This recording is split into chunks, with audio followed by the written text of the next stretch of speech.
तो बेटा आज हम पढ़ने वाले हैं chapter number 5 in one shot. बेटा एक बार में पूरा चैप्टर 5 की सारी थ्योरीज हम रिवाइज करने वाले हैं। चलो चैप्टर 5 जो लॉज ऑफ मोशन है वो चैप्टर की स्टार्ट होता है बेटा फोर्स से। कहां से बेटा? फोर्स। फोर्स 9 के अंदर भी हमने फोर्स के बारे में सीखा था। हमने दो फोर्स के बारे में जाना था बेटा। एक होता है बैलेंस्ड फोर्स और एक होता है बेटा अनबैलेंस्ड फोर्स। बैलेंस्ड फोर्स मतलब final force 0, F net is equal to 0। Unbalanced force बेटा मतलब क्या होता है कि फाइनल फोर्स नेट फोर्स 0 नहीं है।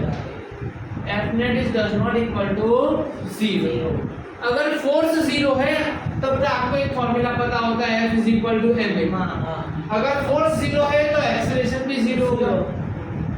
अगर फोर्स 0 नहीं है तो एक्सेलरेशन 0 नहीं होगा।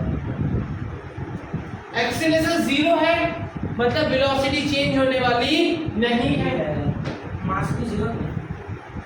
अरे बेटा मास कैसे 0 होगा? मास तो बेटा मास कभी 0 कैसे होगा? जहां मास 0 है वहां तो मैटर ही नहीं है, वैक्यूम। चलो वेलोसिटी कांस्टेंट रहेगी है ना, चेंज होने वाली नहीं है। अगर एक्सेलरेशन है तो वेलोसिटी चेंज होगी। वेलोसिटी चेंज होगी। चलो बैलेंस फोर्स के बारे में बात करें। बैलेंस के बारे में तो बैलेंस के बारे में मैं ये कह सकता हूं अगर रेस्ट में था मतलब वेलोसिटी कितनी थी? 0। वेलोसिटी 0 मीटर पर सेकंड तो चेंज होगी ही नहीं। वो कितनी रहेगी हमेशा? 0 मीटर पर सेकंड। रेस्ट में था तो ऑब्जेक्ट रेस्ट में रहेगा। अगर मान लो उसकी वेलोसिटी कितनी थी बेटा? 20 मीटर पर सेकंड तो वो स्पीड में कितना करके रखेगा? 20 मीटर पर सेकंड। उसकी वेलोसिटी चेंज होने वाली नहीं है। अगर बेटा अनबैलेंस की बात करें तो रेस्ट में था तो मे बी मोशन में आ जाएगा। अब आगे की तरफ भी जा सकता है, पीछे की तरफ भी जा सकता है ना। और वेलोसिटी 20 मीटर पर सेकंड थी। अगर बेटा सपोर्ट वाला एक्सीलरेशन होगा, सपोर्ट वाला फोर्स होगा, सपोर्ट वाला एक्सीलरेशन होगा तो वेलोसिटी इंक्रीज कर जाएगी। अब बेटा अपोज कर रहा होगा, अपोजिट डायरेक्शन में फोर्स होगा, अपोजिट डायरेक्शन में एक्सीलरेशन होगा तो स्पीड क्या हो जाएगी बेटा? डिक्रीज हो जाएगी। बोलो क्लियर है? अगर वेलोसिटी ये डायरेक्शन में, एक्सीलरेशन भी ये डायरेक्शन में तो वेलोसिटी इंक्रीज करेगी। अगर वेलोसिटी ये डायरेक्शन में, एक्सीलरेशन अपोजिट डायरेक्शन में। एक्सीलरेशन ऐसे मतलब फोर्स सामने से लगा रहे हो, एक्सीलरेशन ऐसे मतलब फोर्स सपोर्ट में लगा रहे हो। जिस डायरेक्शन में जा रहा था उसी डायरेक्शन में फोर्स लगा तो स्पीड बढ़ती चली जाएगी। अब मैं जा रहा था सामने से फोर्स लगा, स्पीड ऐसे ऐसे कम होने लगी, डिक्रीज होगी। तो क्लियर है? चलो बैलेंस अनबैलेंस खत्म। चलो इसके बाद हमने पढ़ा था बेटा, देखो फोर्स पढ़ लिया, फिर हमने पढ़ा था इनर्शिया के बारे में। किसके बारे में जाना था? इनर्शिया। 3 टाइप के इनर्शिया होते हैं। इनर्शिया के बारे में क्या जाना था? Inertia of rest, inertia of motion, inertia of direction. So पहले से बात करें डायरेक्शन। सो बेटा पहले से बात करेंगे डायरेक्शन। तो वो अभी रिलीजन में तो क्या उसका कोई काम नहीं रहता, तो सिर्फ स्टेटमेंट है। एरिस्टोटल, हाँ एरिस्टोटल ने क्या बोला था बेटा? एरिस्टोटल ने ये बोला था, मतलब हुआ क्या था जब लोग फोर्स के बारे में जानने की सोच रहे थे फोर्स क्या होता है, तो एरिस्टोटल ने क्या कहा था फोर्स के बारे में कि जैसे मतलब मेरे पास एक बो एंड एरो है, मैंने ऐसे बहुत से एरो को छोड़ दिया बेटा, एरो आगे जा रहा है, एरो आसमान में उड़ते हुए जा रहा है। तो एरिस्टोटल ने क्या कहा पता है कि एरो आसमान में उड़ते हुए क्यों जा रहा है पता है? उसे कोई कंटीन्यूअस धक्का दे रहा है। कंटीन्यूअस धक्का कौन दे रहा है बेटा? एयर पीछे से उसे धक्का दे रही है, लेकिन वो बात गलत है। पीछे से एयर नहीं धक्का दे रही, असल में एयर उसे आगे से रोक रही है ना बेटा। फ्रिक्शनल फोर्स लगा रही है, उस फ्रिक्शन को क्या कहते हैं? Fluid friction. क्या कहते हैं? फ्लूइड। एयर एक फ्लूइड है, इस फ्लूइड के अंदर वो जा रहा है, समझे? Fluid friction. ये खाली मोशन वाला ऑब्जेक्ट, रेस्ट में ऑब्जेक्ट में मोशन रेस्ट नहीं लगता। ऐसे तो ऐसा तो हाँ वो वाक्य से चलिए इनर्शिया, इनर्शिया हमारे पास तीन टाइप के होते हैं, inertia of rest, inertia of motion and inertia of direction। चलो inertia of rest के बारे में बात करें तो क्या आएगा बेटा?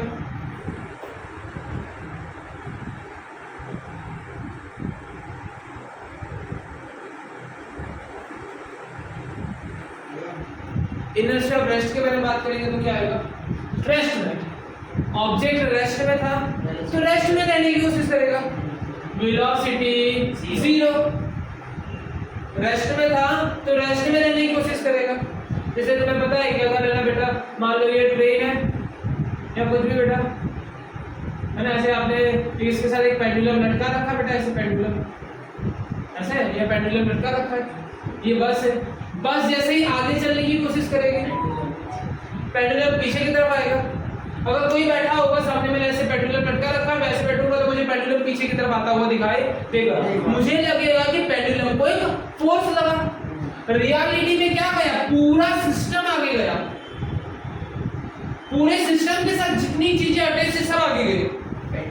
पेंडुलम फ्री में ऐसा हवा में था बेटा, ऐसे लटका हुआ था तो वो अपनी जगह पे रहेगा, वो अपनी जगह पे रहा, पूरा सिस्टम आगे चला गया। लेकिन हमें देखने में क्या लग रहा है कि पेंडुलम पीछे आया। ऐसे फोर्स को हम क्या कहते हैं बेटा, शूडो फोर्स। कौन सा फोर्स बेटा, शूडो फोर्स। जिनको नहीं पता है कान खोल के सुन ले बेटा, ऐसी फोर्स को हम क्या कहते हैं, शूडो फोर्स। शूडो फोर्स वो अच्छा है नहीं बेटा, अगर आपका एक्सीलरेशन a है तो इसका पीछे की तरफ एक्सीलरेशन a लगे दिखाई देगा आपको। अगर आप इस स्पीड में सिस्टम को आगे लेके जाओगे तो वो जो बॉडी थी वो इस स्पीड में आपको पीछे तरफ आती हुई एक्सेलरेशन से आती हुई दिखाई देगी।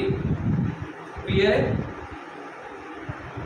तो फोर्स कितना लगेगा, शूडो फोर्स F = ma होता है, तो इसका एक्सेलरेशन और इसका मास शूडो फोर्स, और पीछे की तरफ लग रहा है तो आप माइनस करना चाहो तो लिख सकते हो। शूडो फोर्स हमेशा ऐसे उल्टा ही लगता है,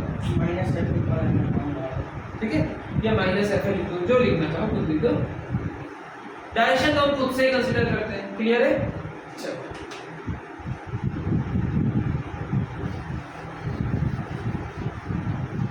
ऑब्जेक्ट रेस्ट में था तो कैसे रहने की कोशिश करेगा बेटा, रेस्ट में। चलो मोशन, अगर बेटा मान लो वेलोसिटी 30 थी, वेलोसिटी कितनी थी 30 मीटर पर सेकंड से कोई ऑब्जेक्ट जा रहा था, अगर उसमें कोई फोर्स ही नहीं लगाओगे, फोर्स नहीं लगेगा तो एक्सीलरेशन नहीं होगा, एक्सीलरेशन नहीं होगा तो वेलोसिटी चेंज ही नहीं होगी। सेम स्टेटमेंट, फोर्स नहीं तो एक्सीलरेशन नहीं, एक्सीलरेशन नहीं तो वेलोसिटी चेंज नहीं होगी। जितनी स्पीड में जा रहा है उतनी स्पीड में वो जाता रहेगा। अगर स्पीड चेंज करनी है मतलब एक्सीलरेशन चाहिए, स्पीड चेंज करने के लिए क्या चाहिए बेटा, फोर्स चाहिए। बिना फोर्स के आप स्पीड चेंज नहीं कर सकते हो, ना इंक्रीज कर सकते हो ना ही डिक्रीज कर सकते हो। बोलो क्लियर है? डायरेक्शन, बेटा कोई ऐसे जा रहा है उसकी डायरेक्शन को आपको चेंज करना है, कोई सीधा जा रहा है तो उसकी आपको डायरेक्शन को चेंज करना है। डायरेक्शन चेंज करने के लिए भी क्या चाहिए बेटा, फोर्स। तो भाई साहब ये था इनर्शिया। गैलीलियो गैलीलियो ने एक एक्सपेरिमेंट किया,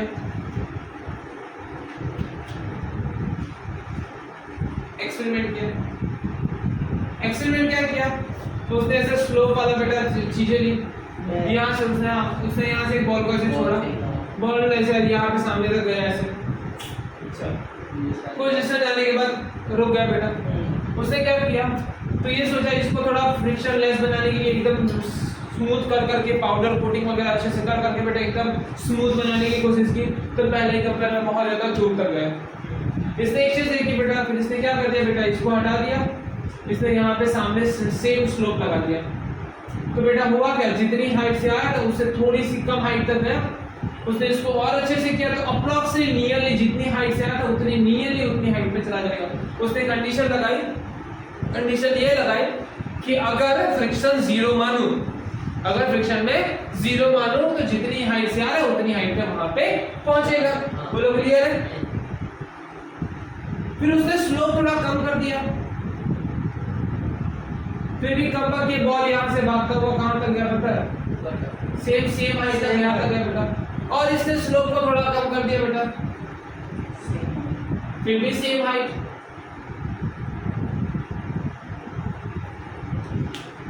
क्लियर है?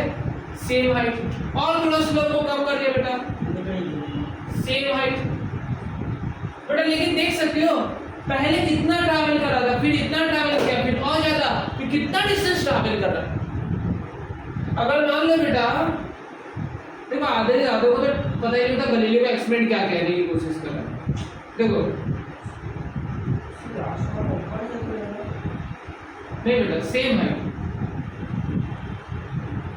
जितनी हाइट से आया था उतनी हाइट पे सिंपल सा मीनिंग लिखा, work power energy, work power energy. इसके पास हाइट की वजह से कुछ पोटेंशियल था, काइनेटिक में कन्वर्ट होगा, काइनेटिक वापस पोटेंशियल में कन्वर्ट हो जाएगा, जितनी हाइट से जाएगा था उतनी हाइट पे जाएगा। बोल बेटा ऐसा कुछ नहीं होगा बेटा, यहाँ से यहाँ तक काइनेटिक कन्वर्ट हुई और फिर यहाँ से बेटा potential. Clear? Conservation of energy, energy can neither be created nor be destroyed, it only converts one form to another form। Potential क्या, काइनेटिक, काइनेटिक वापस पोटेंशियल। देखो क्या क्या होता है समझो ऐसे, दो तीन चैप्टर जब आगे चलते रहते हैं ना तो ये होता है, फायदा ये मिलता है फिर। चलो तो ये नीचे जा रहा है, नीचे जा रहा है बेटा। अगर सामने स्लोप मिलेगा तो सेम हाइट पहुंचेगा, अगर स्लोप बहुत दूर पे मिला, हाइट सेम हाइट उसे बहुत दूर पे मिली, यहाँ मिली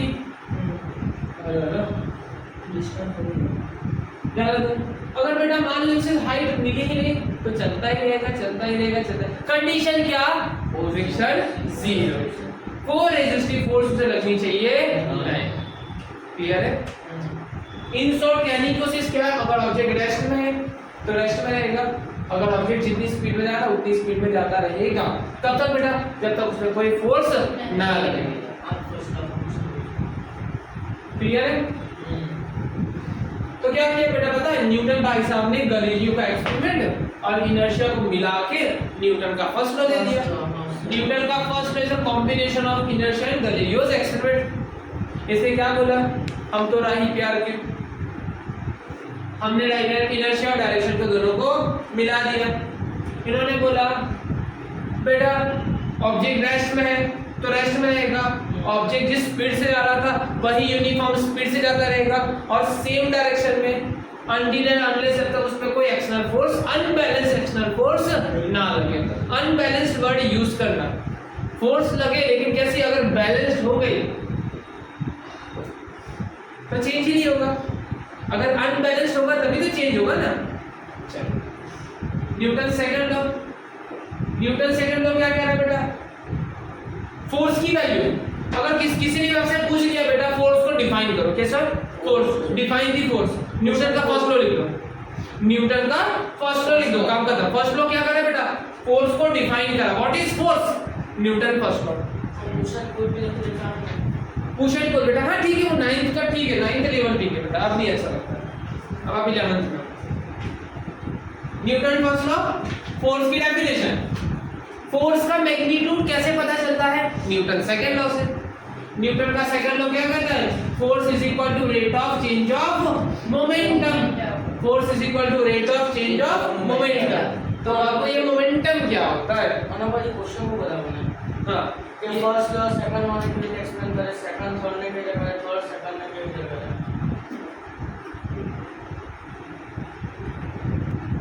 चलो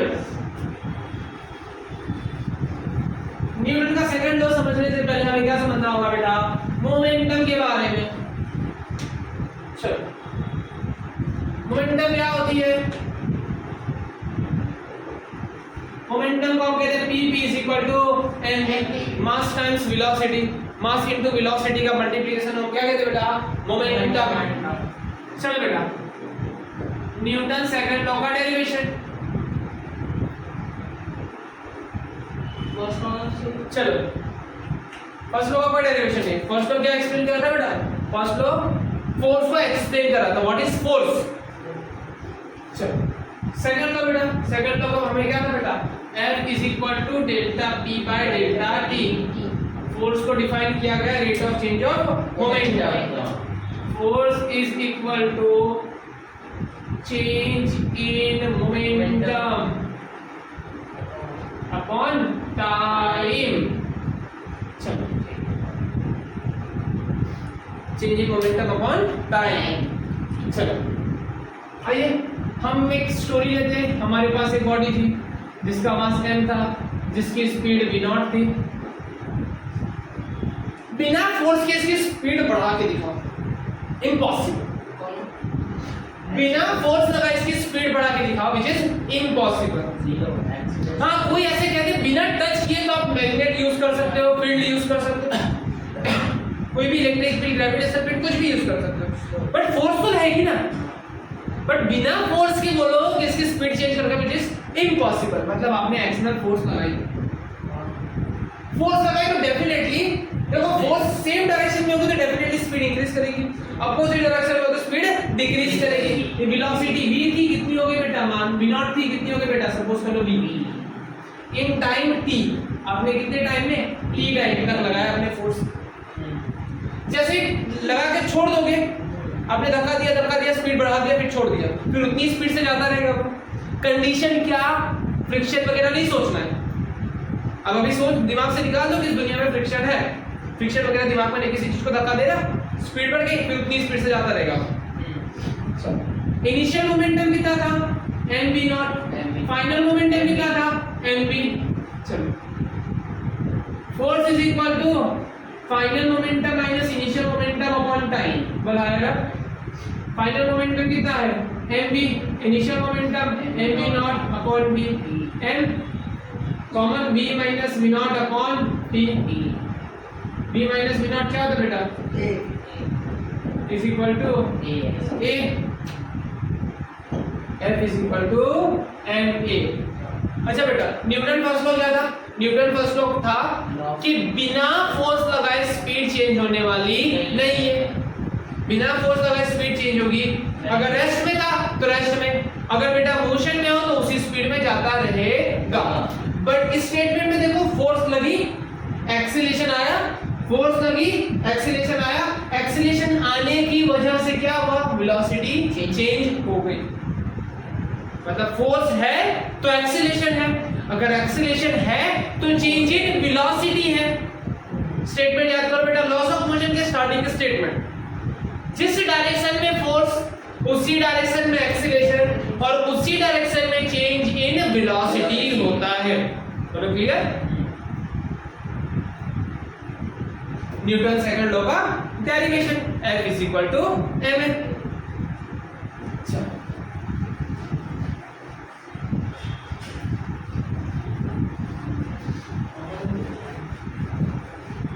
Newton third law, Newton third law क्या बेटा, देखो Newton third law, every action has an equal and opposite reaction. Newton third law, action सामने से क्या मिलता है बेटा, रिएक्शन। चलो, ये बॉल जब इस पे टकराया बेटा, ऐसे गया, इस पे कुछ एक्शन लगाया होगा F इस तरफ, तो उसे सामने से बॉल ने उतना ही वापस रिबाउंस लगाया होगा बेटा, सेम F लेकिन माइनस। कब बेटा, जब ये टकराया होगा तब, at a time of collision ball ने लगाया F और ये सरफेस ने लगाया minus F। Every action has a equal and opposite reaction. बोलो क्लियर है? ये होता है तुम्हारा न्यूटन थर्ड लॉ। चलो बेटा, अब हम बात करते हैं इंपल्स के बारे में। What is impulse? बहुत बड़ा फोर्स बहुत छोटे टाइम के लिए, इंपल्स।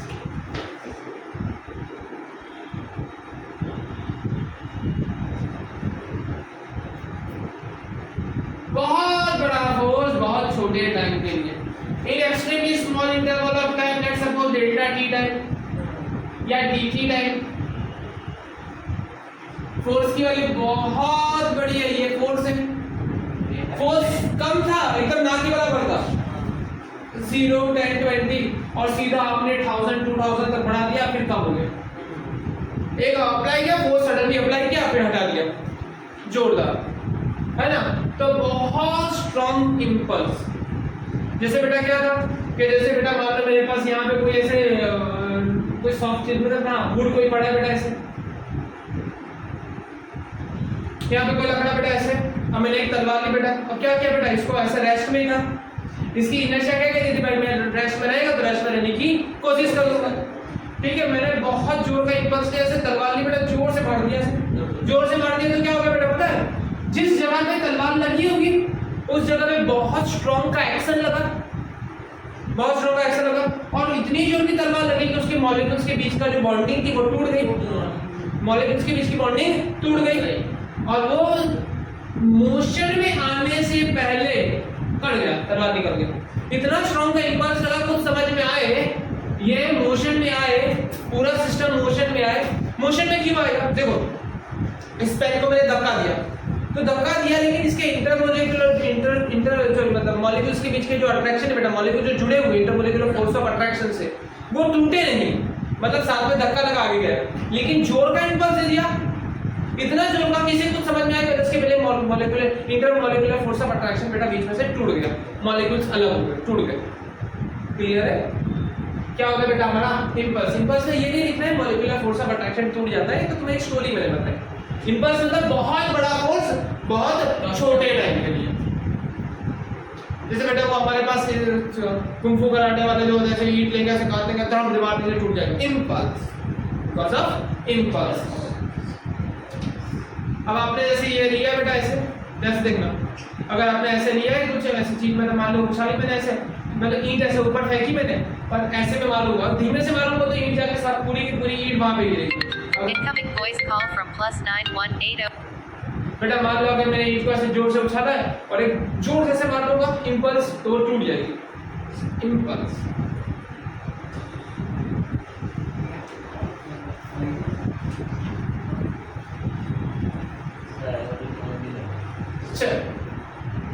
डन, चलिए बेटा अब हम देखने जा रहे हैं बेटा conservation of momentum.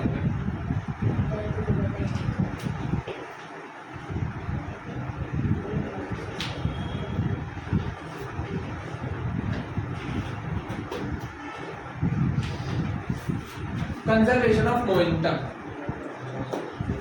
What do actually mean by conservation? Save कर लो, मतलब मोमेंटम को हमें बचाना है ना, इसका मतलब ये नहीं हो रहा है, मतलब कंजर्वेशन ऑफ मोमेंटम मतलब जितना फाइनल मोमेंटम था उतना ही initial momentum, final momentum is equal to initial momentum. Initial को यहाँ पे ले लो, final minus initial is equal to 0, मतलब change in momentum is equal, conservation of momentum मतलब क्या, मीनिंग क्या निकला, चेंज इन मोमेंटम कितना है बेटा 0, चेंज इन मोमेंटम कितना है 0, according to Newton second law F is equal to rate of change of momentum.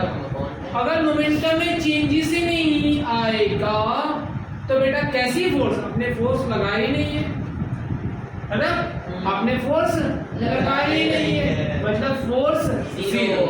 अगर कंजर्वेशन ऑफ मोमेंटम लिखो तो एक स्टेटमेंट होना चाहिए, F external is equal to 0, F external on system is equal to 0, clear है। बाहर से लगने वाला नेट फोर्स कितना होना चाहिए बेटा 0, एक्सटर्नल नेट फोर्स कितना होना चाहिए 0 ऑन अ सिस्टम। अंदर चाहे वो कुछ भी कर रहे हैं, कोई भी फोर्स लगा रहे बेटा, लेकिन बाहर से लगने वाली नेट फोर्स कितनी होनी चाहिए 0, मतलब क्लियर है। आइए बताते हैं, चलो स्टोरी डेरिवेशन। डेरिवेशन क्या बेटा, मान लो एक ऑब्जेक्ट था जिसका मास m, जिसकी वेलोसिटी v0, और थोड़ा यहाँ से ले ले, एक मैं सब डेरिवेशन कर लेता हूँ।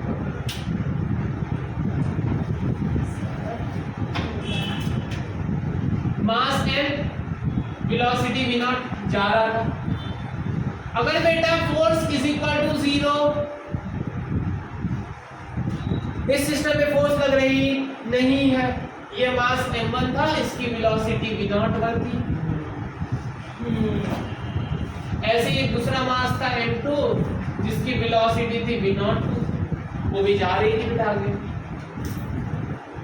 अब बेटा पीछे जो मास था उसमें आगे वाली मास कैसे बेटा, आगे एक मास थी पीछे एक मास था, ठोक दिया बेटा पीछे से, अब ठोकने की चलो बेटा ये जिसका मास, अब अगर ये इसके साथ टकरा रहा है, पीछे वाली बॉडी आगे वाली बॉडी के साथ टकरा रही है, तो जब टकराने के लिए किसकी स्पीड ज्यादा होनी चाहिए, पीछे वाले की। V01 must be greater than V02। चलो कंडीशन लगा दी मैंने, V01 is must be greater than V02। पीछे वाले की स्पीड आगे वाले से ज्यादा होनी चाहिए। बोलो कैसी लगी, समझ में आई? अब मैं कहता हूं इनिशियल मोमेंटम ऑफ सिस्टम, क्या बेटा, इनिशियल मोमेंटम ऑफ सिस्टम कितना था बेटा, इसका मोमेंटम m1 v01, इसका मोमेंटम m2 v02। बोलो दिखी कितना मोमेंटम था, बोलो क्लियर। अब हुआ क्या, अब हुआ क्या, मतलब ये इसके साथ टकरा गई, क्या बेटा, टकरा गई,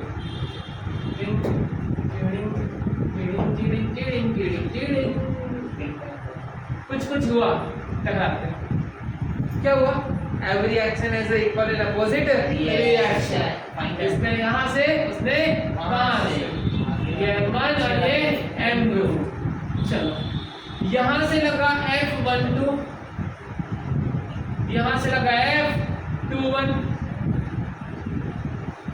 ऐसे ना बेटा कि एक्शन लगी F12, सामने से आया reaction which is equal to minus F21। बोलो क्लियर है, every action is equal and opposite reaction. After क्या हो जाएगा बेटा, इसकी स्पीड बढ़ जाएगी, इसकी स्पीड कम हो जाएगी।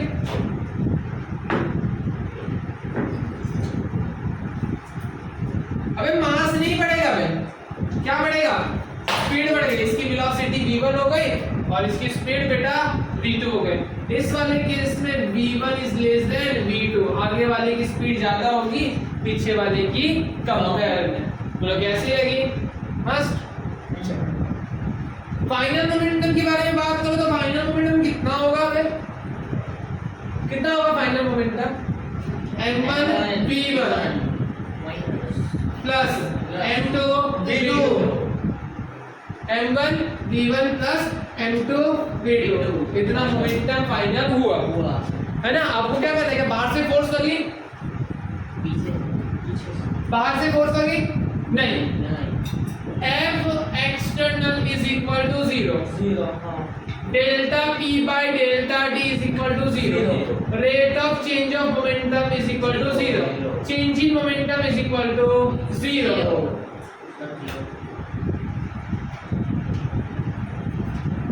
P final minus P initial is equal to 0, मतलब final momentum is equal to initial momentum, यही आपको लाना है। कंजर्वेशन ऑफ मोमेंटम के लिए स्टेटमेंट कंपलसरी होना चाहिए, बाहर से लगने वाली, सिस्टम पे बाहर से लगने वाली external force 0, F net 0। Clear है, चलो बेटा हम इसको प्रूव करते हैं, आइए इसको प्रूव करते हैं।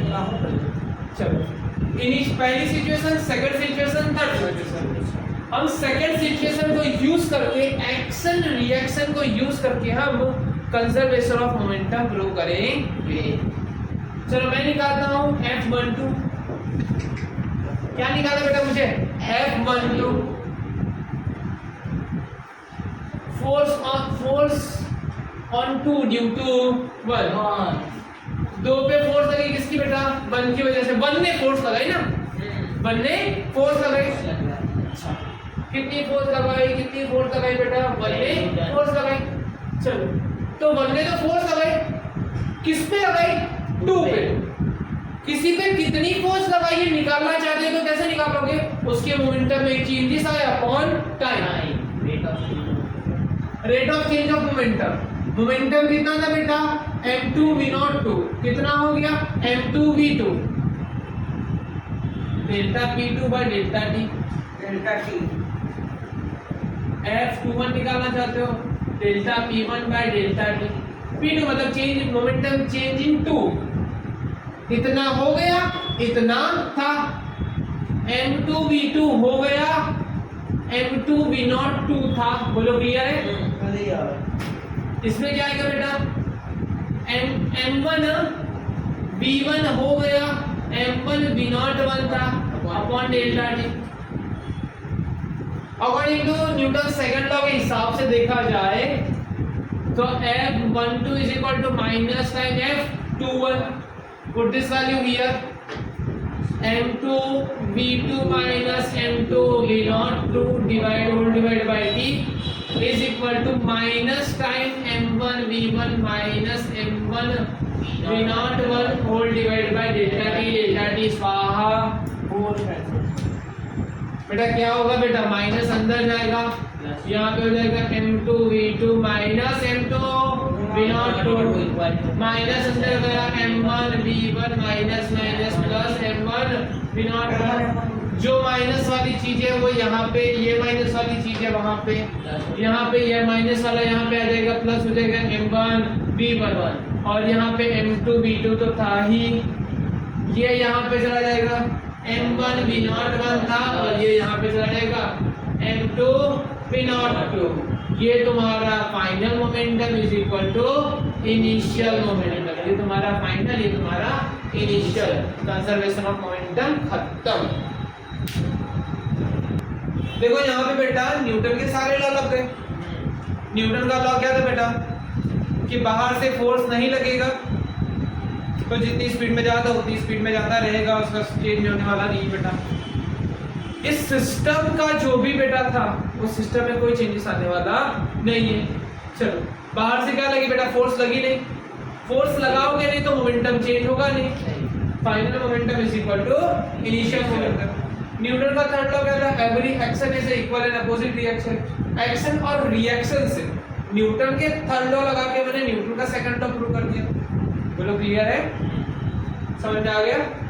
चलो बहुत बढ़िया। चलिए बेटा यह कंजर्वेशन ऑफ मोमेंटम खत्म।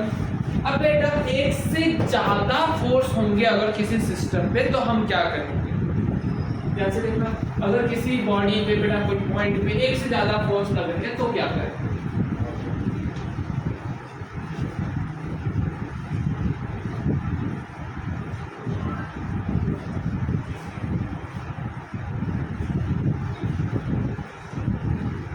फोर्थ चैप्टर अच्छे से आ रहा है?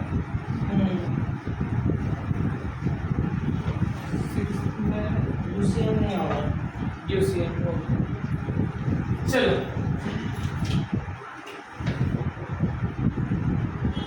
हम बात करें बेटा मल्टीपल नंबर ऑफ फोर्सेस, मतलब है ना सुपर पोजिशन। क्या बात करें, सुपर पोजिशन मतलब एक से ज्यादा फोर्स लगे। ये वर्ड अभी तुम्हारे टेक्स्ट बुक में नहीं है बट मैं डाल रहा हूं बेटा। सुपर पोजिशन, एक से ज्यादा फोर्स लगे वो भी वेक्टर फॉर्म में, वेक्टर क्वांटिटी एक से ज्यादा लग रही है एट अ टाइम एक ही जगह पे, तो हम क्या कहते हैं, सुपर पोजिशन। मान लो ये ऑब्जेक्ट है, हाँ बता, ये मान लो बेटा ये ऑब्जेक्ट है, इस ऑब्जेक्ट पे एक से ज्यादा फोर्स लग रही बेटा।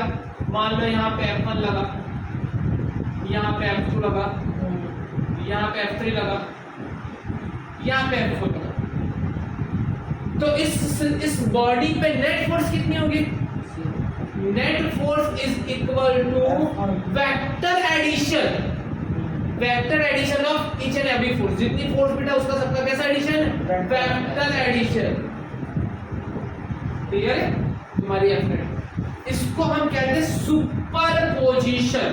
क्या कहते हैं बेटा, सुपर पोजिशन। ये वर्ड आप कब सीखोगे, चैप्टर 14 ऑसिलेशन और वेव जब आएगा ना बेटा, वहां पे ये वर्ड यूज होगा थोड़ा सा, और फिर ये वर्ड यूज होगा 12th में। चार्ज एक से ज्यादा इलेक्ट्रिक फोर्स लग रहे हैं, मैग्नेटिक फोर्स लगते हैं, तो वहां पे सुपर पोजिशन। ठीक है, ये वर्ड को मैं ग्रेविटी पे भी यूज करता हूँ। चलो एक न्यूमेरिकल हल्का छोटा सा कर लेते बेटा, क्या करना होगा इनको सॉल्व करने के लिए। चलो अगर बेटा मान लो कि नेट फोर्स लगने के बाद सिस्टम इक्विलिब्रियम कंडीशन में, कौन सी कंडीशन बेटा, इक्विलिब्रियम कंडीशन में।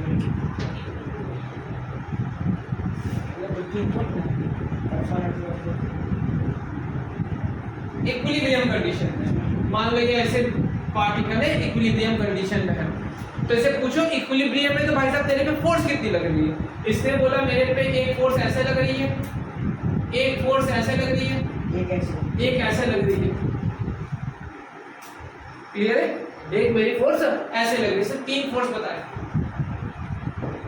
ये जो ऐसे है, तो मैंने क्या किया बेटा पता है आपको? क्या निकालना पता है? कंपोनेंट निकाल लेना।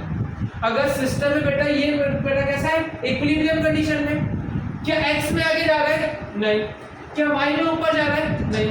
ना ये x में जा रहा है, ना ये y में जा रहा है। तो ये x में भी इक्विलिब्रियम में और y में भी इक्विलिब्रियम में। बोलो क्लियर है? तो मुझे क्या करना होगा पता है? इसके कंपोनेंट निकालना होगा। ये पार्टिकल था तो मैंने इसको प्लस करके कंपोनेंट निकालने की कोशिश करूंगा। ऐसे प्लस बना दिया, मैं क्या करूंगा? कंपोनेंट निकालूंगा। इस डायरेक्शन में कौन सा फोर्स है? F1 मैंने बना दिया। माइनस y में कौन सा बेटा? F2। प्लस y में कौन सा है? सब पता नहीं। F3 को कुछ एंगल पे सब। F3 क्या बेटा पूछो? एंगल पे। अगर ये थीटा ले लो, अब थीटा कोई भी ले सकते हो, अगर ये ले लिया थीटा, ये कोई भी थीटा ले लो, ये वाला थीटा ले लेते, जो आप ले लो कोई फर्क नहीं। चलो तो बेटा F3 का ये वाला कंपोनेंट क्या होगा? F3 cos theta, F3 sin theta, और इसके सामने वाला कंपोनेंट मतलब ये वाला क्या हो जाएगा? F3 sin theta.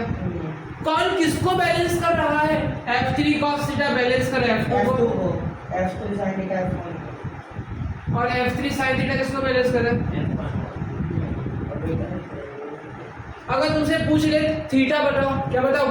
थीटा निकाल के बताओ, तो आप क्या करोगे पता है? cos थीटा में 0, रेशियो लेना। 9 पहला ये इक्वेशन 1 और इक्वेशन 2, इक्वेशन 1 डिवाइड बाय कर दो बेटा। F3 sin theta is equal to F1 और F3 cos theta is equal to F2। Ratio ले ले, F3 F3 चला गया बेटा, ऊपर क्या हो गया? tan theta is equal to F1 by F2, तो theta is equal to tan inverse F1 by F3। बोलो क्लियर है? ये क्या आया? कब ऐसे कर सकते हो? बट सिस्टम कैसा हो बेटा? इक्विलिब्रियम में हो। F3 के F2, sorry F1 by F2। System कैसा बेटा? tan theta sin theta by cos theta लिखा है F1 bye tan F1 by F2। हाँ, तो ये बेटा मैंने लिखा theta is equal to tan inverse F1 by F2। Clear है? चलो ये कंडीशन कब लगेगी बेटा? जब सिस्टम इक्विलिब्रियम में हो। अगर ऐसा हो सकता है, यही सेम सिचुएशन, इस पार्टिकल पे F1 फोर्स लगा, नीचे की तरफ F2, यहाँ पे F3, बट ये पार्टिकल x में नहीं चल रहा है। ये पार्टिकल ऊपर की तरफ एक्सेलरेशन a शो कर रहा है। कितना एक्सेलरेशन शो कर रहा है? a। इसका मास है m। इसका मास कितना है? m। क्या ये x में गया? नहीं। क्या a x में एक्सेलरेशन है? नहीं। तो इक्विलिब्रियम किस में? सिर्फ और सिर्फ ये x में है, y में इक्विलिब्रियम नहीं। बनाओ इसको, प्लस करके से बना दो। इधर कौन सी फोर्स लग रही है? F1। डाउनवर्ड बेटा F2। कंपोनेंट निकालो बेटा। अगर आप ये थीटा लोगे तो क्या हो जाएगा बेटा? जैसे हमने पहले वाले केस में लिया था cos थीटा, यहाँ बेटा F3 sin थीटा। x में नो एक्सेलरेशन, बट एमी एक्सेलरेशन ही ना, बाय डायरेक्शन में क्या एक्सेलरेशन है? मैं लिख सकता हूँ, क्या मैं लिख सकता हूँ? F1 is equal to F3 sin theta. बोल हाँ या ना? क्या मैं ऐसे कर सकता हूँ बेटा? F3 cos theta is greater than F2। ऊपर वाली फोर्स ज्यादा है नीचे की कंपेयर में, तभी तो ऊपर की तरफ लिफ्ट करके लेके जा रही है। चलो, क्या मैं ऐसे कह सकता हूँ F3 sin थीटा इतना ज्यादा था कि F2 ने उसे रोकने की कोशिश की? F3 sin थीटा इतना ज्यादा था कि F2 ने उसे रोकने की कोशिश की, बट रोक नहीं पाया। जो सिस्टम था m मास a एक्सेलरेशन से ऊपर गया। बोला यार क्लियर ना? बची हुई फोर्स कौन से फॉर्म में चली जाएगी? ऊपर F3 sin थीटा लगा, नीचे कितना रोक रहे हो आप लोग? F2 से रोक रहे हो, लेकिन बचा हुआ फोर्स क्या करेगा? सिस्टम को ऊपर लेके जाएगा। m मास को एक्सेलरेशन से ऊपर लेके गया। बोलो क्लियर है? अगर पूछ ले एक्सेलरेशन, एंगल सब कुछ दिया हो बेटा, सारे F2 की वैल्यू, F3 की वैल्यू सब कुछ दिया, एक्सेलरेशन आप निकाल सकते हो। क्लियर ना? चल एनएलएम की बेटा न्यूमेरिकल बहुत मतलब बहुत इजी होते हैं अगर आपको कॉन्सेप्ट समझ में आ रहे हैं। अगर आपको कॉन्सेप्ट समझ में आ गए ना, ये क्या था बेटा? एक में इक्विलिब्रियम था, दूसरे में इक्विलिब्रियम नहीं था। क्लियर ना?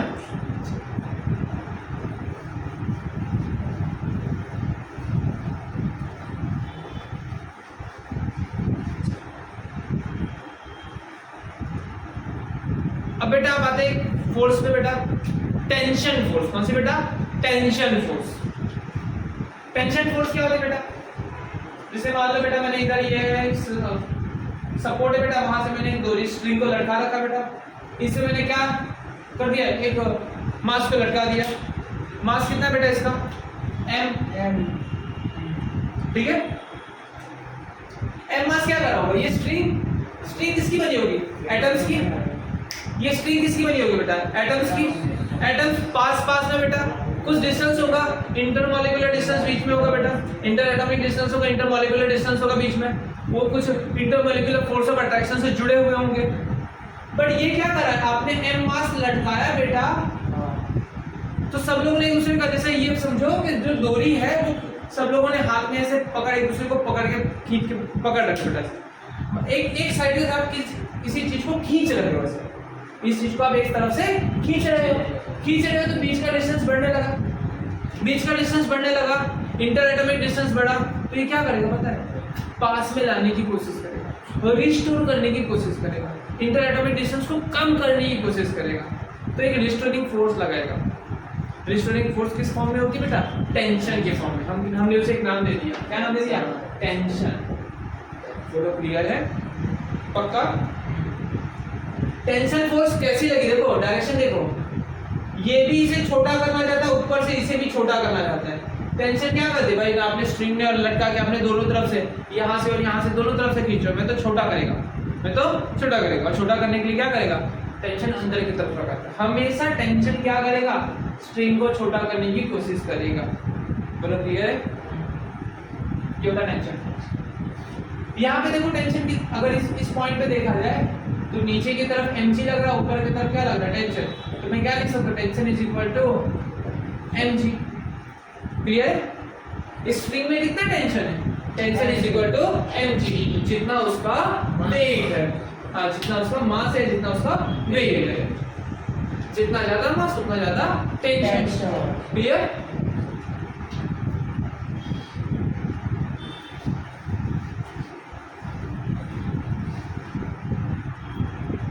चलो न्यूमेरिकल,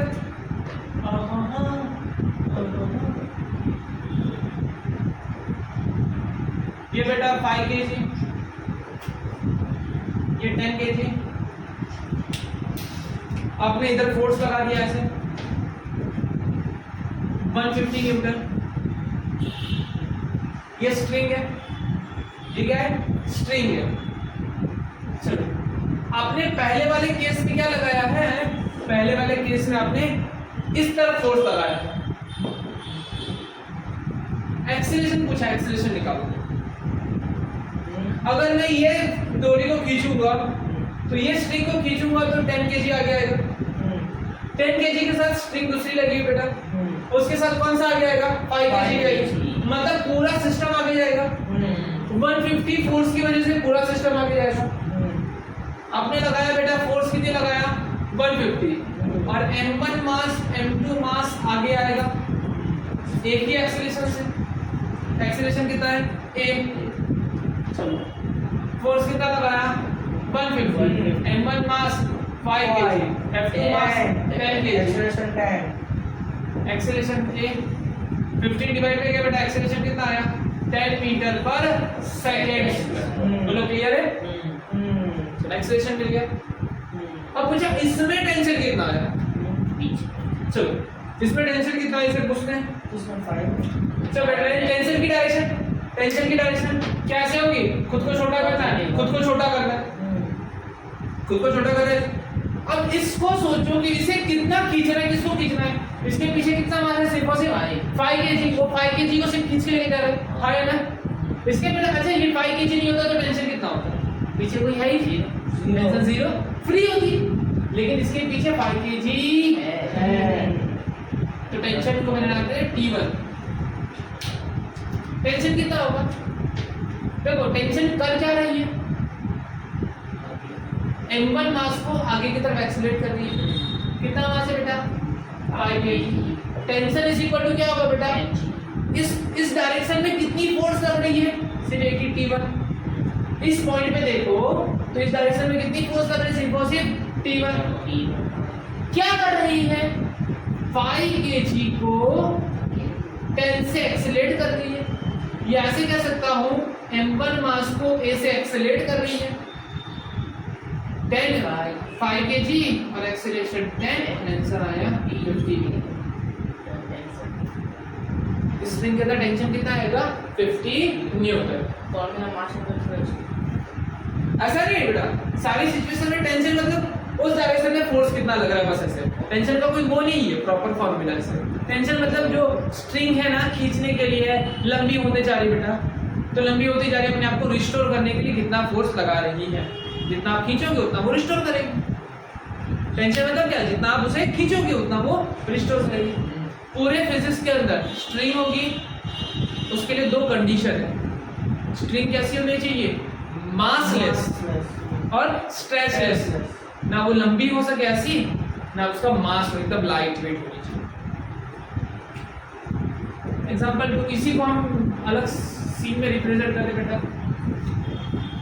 10 kg और 5 kg, जब मैं 150 यहाँ पे लगा रहा हूँ, माइनस में आओ, नहीं डायरेक्शन पे माइनस करते हैं, सिर्फ डायरेक्शन हो तो फेल हो जाएगा, मैं डायरेक्शन को कंसिडर नहीं कर रहा।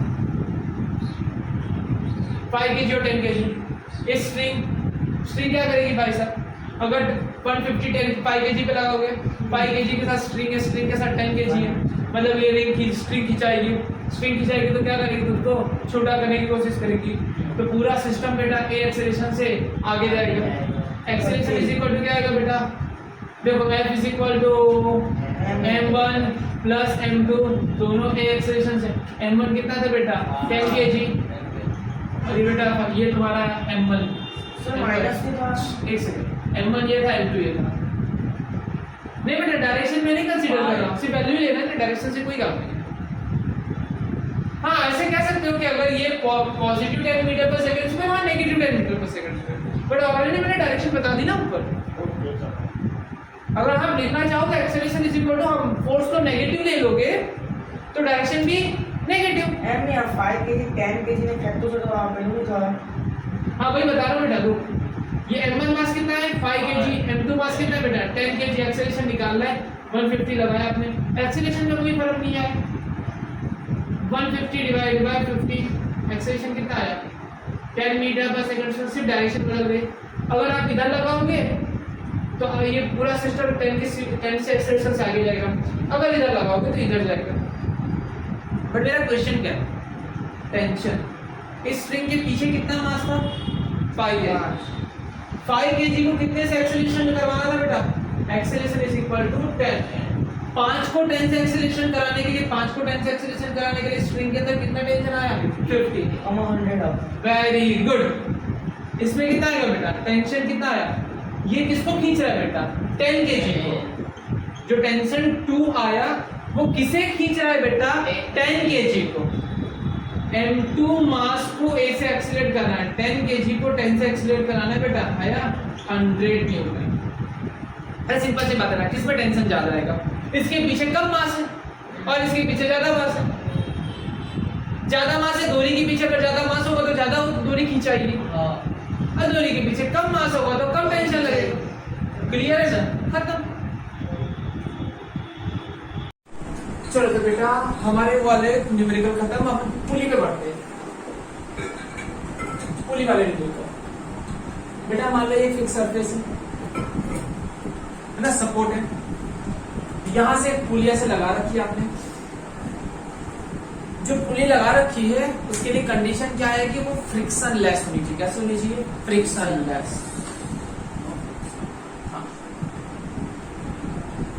पुली पे आपने ऐसे डोरी लटका रखी बेटा, यहाँ पे ऐसे डोरी है, यहाँ पे ऐसे डोरी गई है। यहाँ पे मान लो आपने, यहाँ पे मान लो 8 kg है, यहाँ पे आपके पास मान लो 4 kg है ना, ये 4 है और ये 8 kg। कौन सा भारी है? 8 kg भारी है और ये वाला बेटा 4 kg हल्का है। चलो, तो कौन सी बॉडी नीचे आएगी, कौन सी बॉडी ऊपर जाएगी बेटा? ये अगर मैं ऐसे पकड़ के रखा हूं, अगर छोड़ूंगा तो ये भारी है तो ये नीचे आने लगेगा, ये ऊपर जाने लगेगा। ये डाउनवर्ड आएगा और ये अपवर्ड जाएगा। बेटा ध्यान से देखिए, तो स्प्रिंग डोरी एक ही, दो अलग अलग है? एक ही डोरी है। जितनी स्पीड में नीचे आएगा उतनी स्पीड में ये ऊपर पड़ेगा, जितने एक्सेलेरेशन से ये नीचे आएगा उतने ही एक्सेलेरेशन से ऊपर जाएगा। ए एक्सेलेरेशन से ये नीचे आएगा, ए एक्सेलेरेशन से ये ऊपर जाएगा। बोलो क्लियर है? अच्छा, मुझे बताओ कि टेंशन किस डायरेक्शन में लगेगा? स्ट्रिंग को छोटी करना है, स्ट्रिंग को क्या करना है? छोटी करना है। भैया मुझे खींचो मत, मुझे खींचो मत। स्ट्रिंग को देखो, ऐसी स्ट्रिंग है, इसको जो स्ट्रिंग इसे छोटी करने के लिए, लेकिन स्ट्रिंग किस तरीके से ऐसे है ना, अपने आप को छोटी करने की कोशिश करेगा। ऐसे दोनों तरफ खिंचा रहा है, नहीं खींचो मत। इधर भी 4 kg, इधर 8 kg, दोनों तरफ लंबा हो रहा है, मुझे खींचो मत। चलो, दोनों तरफ क्या लगेगा? टेंशन। क्या इस पूरी स्ट्रिंग में कहीं पे कोई भी पॉइंट बंधा हुआ है? नहीं, सारे की सारी पूरी स्ट्रिंग फ्री है। ये नीचे जाएगा, ये ऊपर जाएगा। चलो, तो क्या होगा बेटा? ध्यान से देखना, अगर यहाँ पे टेंशन T होगा तो यहाँ पे भी टेंशन T होगा। बोल क्लियर है? चलो, ये 4 kg है, ये क्या करेगा? डाउनवर्ड ग्रेविटेशनल फोर्स लगाएगा। कितना लगाएगा? 4g। अगर मैं g की वैल्यू 10 सपोज करूं, कितनी बेटा? 10 है, तो इसका वेट कितना हो गया? 40। इसका वेट कितना हो गया? 40 और इसका वेट कितना हो गया? 80। स्टोरी ध्यान से समझना, किस तरीके से सॉल्व कर रहे हैं इसे समझो। 80 न्यूटन इतना ज्यादा था, 80 न्यूटन इतना ज्यादा था कि किसने रोकने की कोशिश की? टेंशन ने, बट रोक पाया नहीं। फिर भी तुम्हारा 8 kg का मास ए एक्सेलेरेशन से नीचे आया। बोल क्लियर है बेटा? पक्का? बहुत बढ़िया। इधर देखो, कौन ज्यादा था? टेंशन, तभी वो ऊपर लगेगा। टेंशन इतना ज्यादा था कि 40 न्यूटन ने उसे रोकने की कोशिश की, बट रोक पाया नहीं। 4 kg का मास ए एक्सेलेरेशन से ऊपर गया। बोल क्लियर है? चलो, ये इक्वेशन 1, इक्वेशन 2 दोनों का एडिशन, टी स्वाहा। 80 माइनस 40 आंसर आया 40। 8 प्लस 4 आंसर आया 12। 12 डिवाइड में 40 divide by 12 is equal to 8। 10/3, 3.33।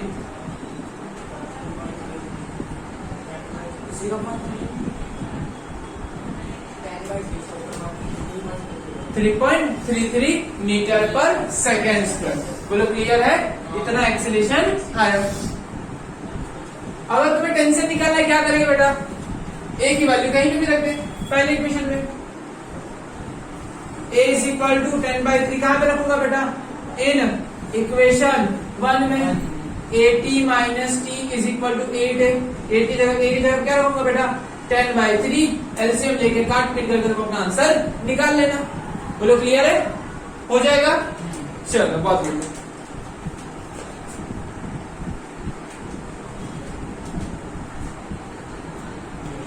चलिए, हो गया। Numerical number 2। चलिए बेटा, न्यूमेरिकल नंबर 2। ये हमारा पुली हो गया। पुली बेटा, अब हम सीखते हैं बेटा थोड़ा सा नॉर्मल वगैरह के बारे में। ध्यान से देखना, अगर बेटा यहाँ पे नीचे मान लो 10 kg है, उसके ऊपर मान लो 8 kg रखा है, 8 kg है, उसके ऊपर मान लो 6 kg है, उसके ऊपर मान लो 4 kg है। चलो इस जगह पे नॉर्मल कितना होगा n1 बताओ, इस जगह पे नॉर्मल कितना होगा n2 और इस जगह पे नॉर्मल कितना होगा n3 और सरफेस पे कितना, यहाँ पे कितना होगा n4 बताओ। चलो n1 मतलब क्या होगा पता है, 4 kg और 6 kg, ऊपर 4 kg नीचे 6 kg, ये कितना एक्सल लगा रहा होगा, ये सरफेस ऊपर कितना ऐसा लगा रहा होगा, रोक के रखा है ना, 6 kg से रोक के रखा है और 4 kg नीचे दबा रहे, तो ऊपर से कितना नॉर्मल लग रहा है, उतना ही नॉर्मल नीचे से लग रहा है। चलो तो मुझे नॉर्मल निकालना है। 4 kg कितना लगा रहा होगा, सिर्फ खुद का, उसके ऊपर कोई ना, सिर्फ 4 kg खुद है, तो नॉर्मल वन कितना होगा 4 kg 4 kg लगा रहा है, 4g 4 इंटू जी, मैं कैसे, अगर जी की वैल्यू में 10 सपोज करो 40 तो कितना आ जाएगा 40 न्यूटन लगा रहे, वो भी नीचे 40 लगा रहे, इसे पकड़ के रखने के लिए भी कितना लगाना होगा 40। चलो अगर यहाँ पे बात करो बेटा 100 तो 4 kg और 6 kg दोनों लग रहा है, 100 यहाँ पे 4 kg प्लस 6 kg दोनों लग रहा है, तो n2 कितना आएगा 10 kg लग रहा है इंटू 10 मतलब 100 न्यूटन। n3 के बारे में बात करो, 4 kg 6 kg और 8 kg तीनों दिन इस पे है 180, वेरी गुड। कितना लग रहा है बेटा 18 kg लग रहा है, तो 18 kg को उठाने के लिए जी की वैल्यू सपोज करो मतलब 180, बोलो क्लियर है। 280 और बेटा इधर कितना हो जाएगा n4 ऐसे, हाँ 280। सबसे ज्यादा नॉर्मल कितना लगेगा, अरे सीधी सी बात सोचो ना, सबसे ज्यादा भारी कहाँ पे होगा, नीचे अगर यहाँ से इस बॉक्स को अकेले उठाओगे तो हल्का लगेगा, 2 बॉक्स साथ में उठाओगे तो ज्यादा भारी और भारी और भारी, क्लियर। हाँ वेट लिफ्टिंग, बॉडी बिल्डिंग। अच्छा चलो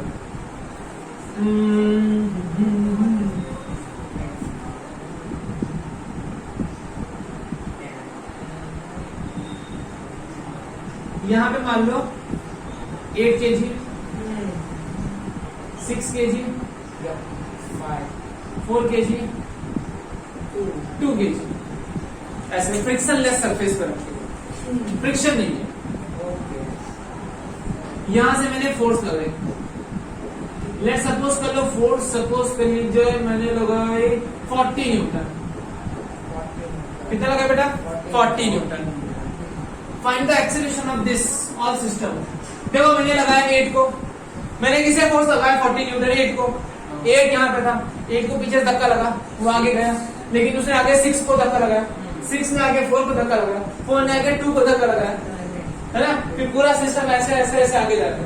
कितने एक्सेलरेशन से, एक एक्सेलरेशन से 2। चलो बेटा force is equal to ma, कितना मास एक्सेलरेट कर रहा है 8 plus 6 plus 4 plus 2, 8 plus 6 plus 4 plus 2, accelerate कर रहा है, फोर्स कितना लगा 40। A is equal to 2 metre पर सेकंड स्क्वायर, वेरी गुड बेटा बहुत बढ़िया। A is equal to 2 metre पर सेकंड स्क्वायर। अब बेटा मैंने फोर्स लगाया 40, यहाँ पे नॉर्मल कितना होगा इस जगह,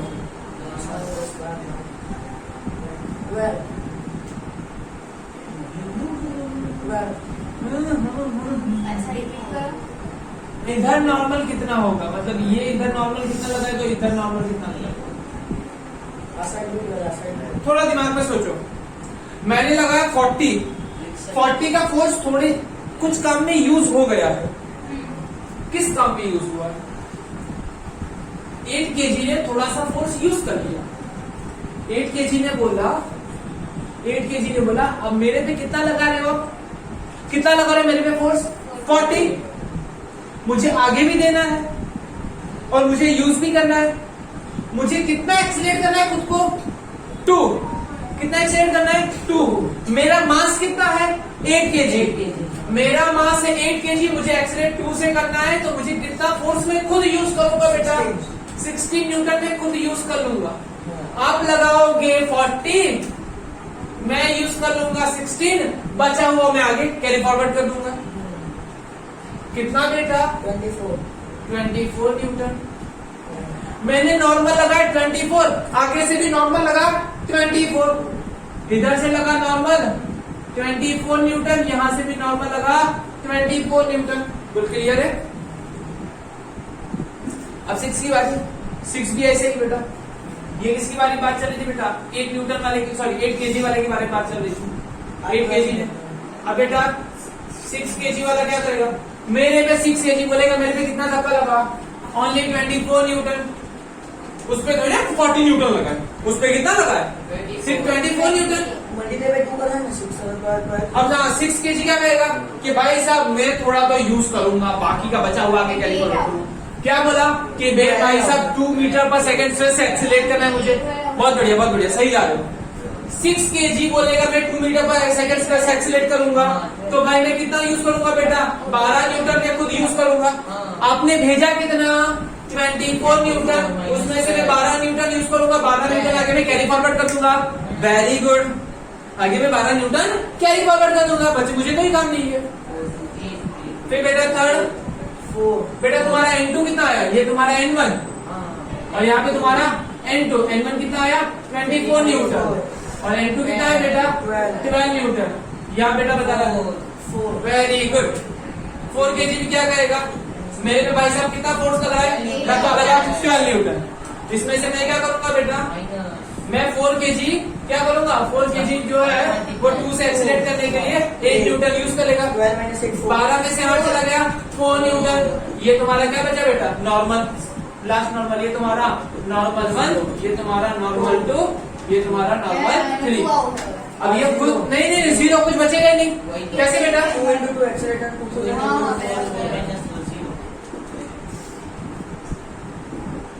अब बेटा बस इसमें फोर्स कितना लगा? 4 न्यूटन। ये क्या कहेगा? मेरा मास 2 केजी, मैं 2 से एक्सीलरेट करूंगा। 4 न्यूटन में नॉर्मल कितना लगाऊंगा? 4 माइनस 4 बचा ही नहीं कुछ। नॉर्मल लगाएगा कैसे? सारा फोर्स उसने यूज कर लिया। बोलो क्लियर है? पक्का? कोई कंफ्यूजन नहीं है ना? चलो बहुत बढ़िया। तुम्हारे गुड सेट लेवल के न्यूमेरिकल चल रहे हैं। देखो ये भाई हार्ड न्यूमेरिकल है।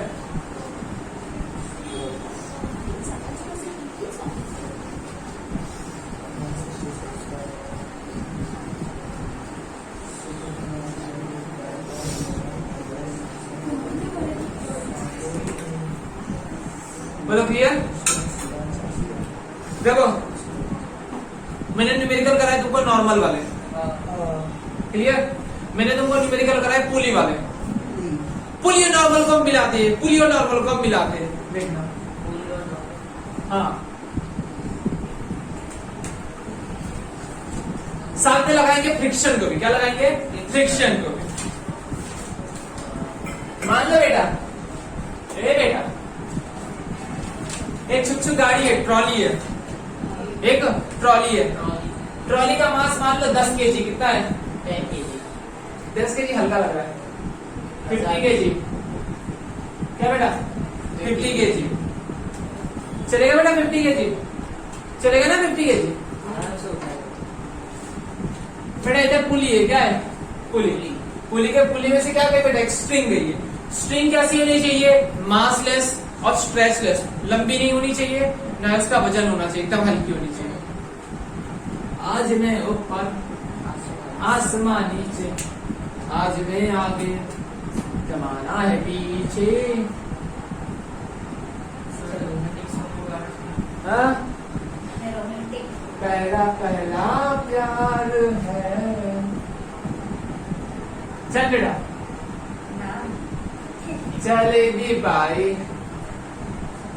50 केजी बेटा। यहाँ मान लो मैंने 10 केजी लटका दिया बेटा। अभी 10 केजी कहाँ जाने की कोशिश करेगी? नीचे। मान लो फ्रिक्शन 0। क्या बेटा? 0। फ्रिक्शन नहीं डालूंगा, सिंपल करना। पहले मैं डालने वाला नहीं, फ्रिक्शन डालूंगा। 10 केजी क्या करेगी? हम तो सबसा नीचे की तरफ फोर्स लगाएंगे। कितना लगाएंगे? 10 इंटू जी। जी की वैल्यू 10 ले, 100 न्यूटन लगाया। चलो 100 न्यूटन लगाने की वजह से ये तो रेस्ट में रहेगा नहीं, ये नीचे आने की कोशिश करेगा। कितने एक्सीलरेशन से बेटा?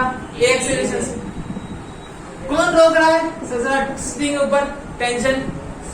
ये पूरी स्ट्रिंग एक ही है, स्ट्रिंग क्या करेगी भाई साहब, मेरे को छोटा होना है, क्या करना है, छोटा होना है। क्लियर?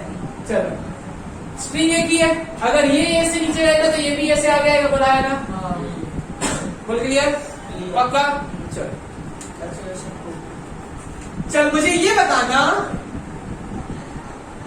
यहां पे मुझे बता कि टेंशन इतना ज्यादा था कि 100 न्यूटन ज्यादा था, कौन ज्यादा बेटा, 100 न्यूटन, कौन ज्यादा था बेटा, 100 न्यूटन। 100 न्यूटन इतना ज्यादा था ना कि उसे टेंशन ने रोकने की कोशिश की, टेंशन ने रोकने की कोशिश की, बट रोक पाया नहीं। पूरा सिस्टम कितने एक्सीलरेशन से बेटा हिला डाला, पूरा सिस्टम में 10 kg का मास बेटा ए एक्सीलरेशन से नीचे आया, बोल क्लियर है, 10 kg का मास ए एक्सीलरेशन से नीचे आया। चल अब गजब होएगा भाई, यहाँ पे देखो। हाँ बेटा, अच्छा मुझे बता है ना, तू कहने की कोशिश कर रहा है इसे टेंशन ज्यादा था, इसे रोक कौन रहा है, ये तो हॉरिजॉन्टल चल रहा है, कैसे रोकेगा बेटा, फ्रिक्शन तो है ही नहीं, कोई रोक ही नहीं रहा है, कोई रोक नहीं रहा है, कोई रोक नहीं रहा है। टेंशन इज इक्वल 50 इंटू है, है ना, टेंशन इज इक्वल टू कोई फ्रिक्शन फोर्स है ही नहीं, टेंशन माइनस फ्रिक्शन होता अगर फ्रिक्शन, लेकिन फ्रिक्शन कोई रोक ही नहीं रहा, टेंशन की वजह से 50 kg का मास एक्सीलरेशन से आगे गया, टेंशन की वैल्यू यहाँ पे रखो, 100 minus 50A is equal to 10A, 50 यहाँ पे गया बेटा, 100 इज इक्वल टू 60A, जाए बेटा 10 divide by 6, A is equal to 10 divide by 6, 1.67, 1.66 मतलब 67।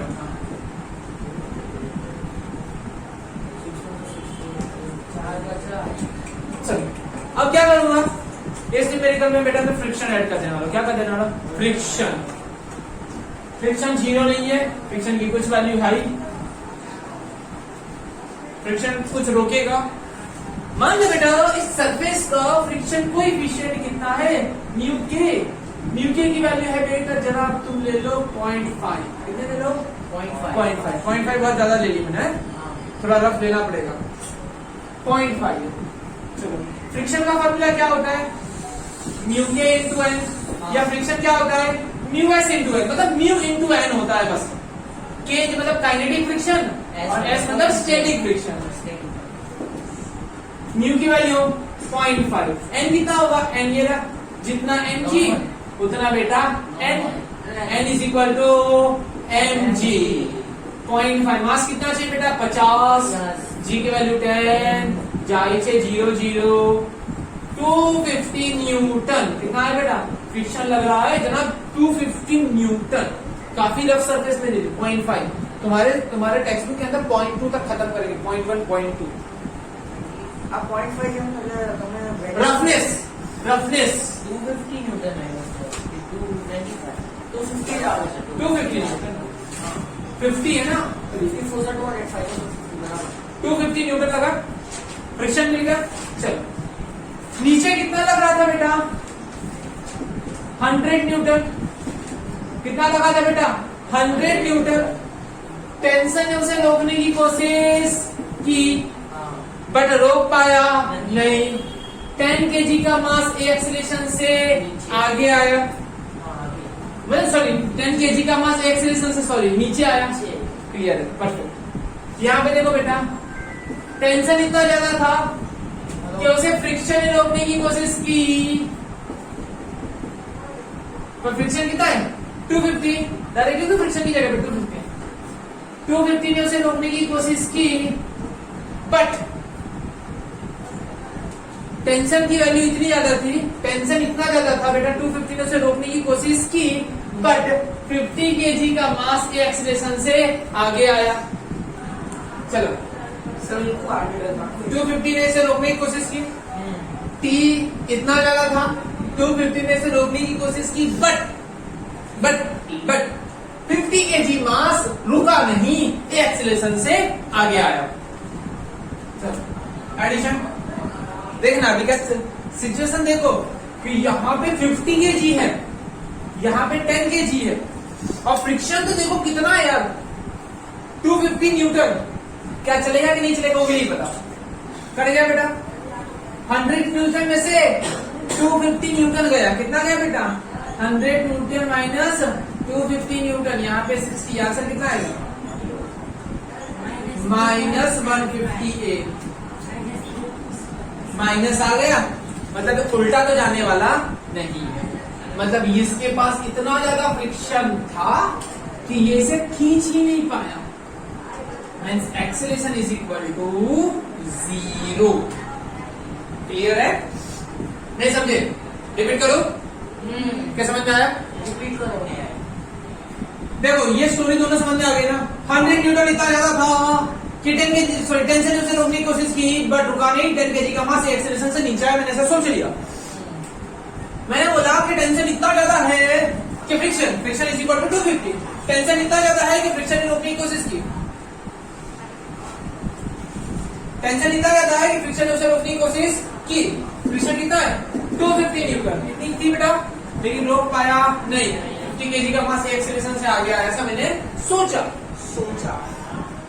कैलकुलेशंस की तो सोचो, यहाँ पे आपने कितना न्यूटन लगा रखा है 100, और यहाँ पे फ्रिक्शन देखो 250 न्यूटन। कैसे होगा? चल ही नहीं पाएगा। बात समझ में आई ना?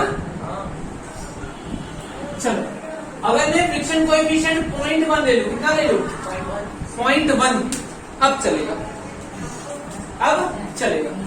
देखना,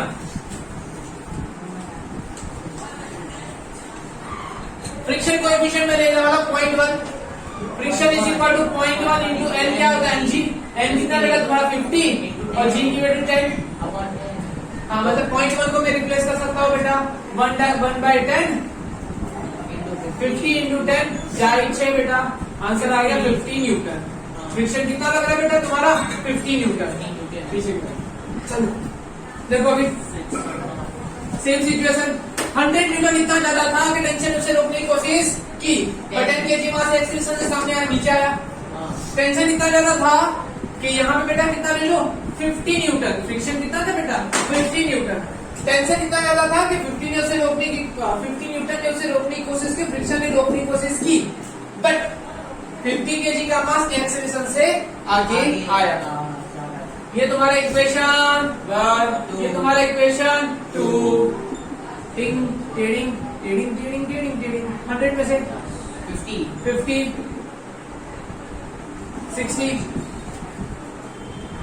60 नीचे 5/6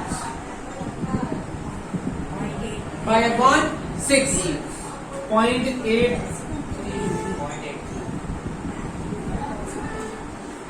मीटर पर सेकेंड स्क्वायर। बोलो क्लियर है? यहाँ पे फोर्स पॉजिटिव आया, मतलब इसके पास ताकत है इसको खींचने की। लास्ट न्यूमेरिकल में क्या आया था -150, मतलब इसके पास ताकत नहीं से खींच सके। That's acceleration 0। बोलो क्लियर है?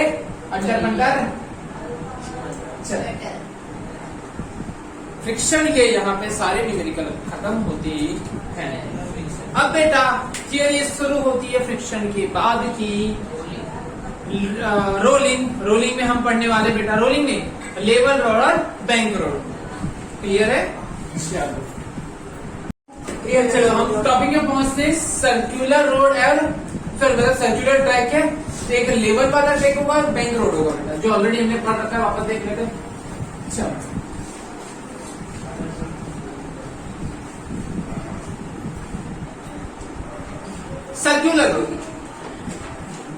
सर्कुलर रोड को क्या कहते हैं? Level road.